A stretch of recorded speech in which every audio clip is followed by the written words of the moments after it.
लग्नानंतर होईलच प्रेम मालिकेच्या येणाऱ्या भागामध्ये आपण पाहतो की काव्य मनातल्या मनात म्हणते, मी पार्थच्या प्रेमात पडले.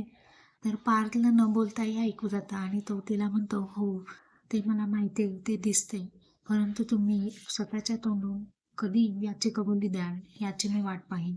इकडे जीवाच्या पहिल्या प्रोजेक्टचं पेमेंट आलेलं असतं आणि जेव्हा बाबांच्या हाती तो चेक देतो आणि म्हणतो, माझं पहिलं पेमेंट मी तुमच्या हाती देऊ इच्छितो. तर हा सीन खूप इमोशनल असतो.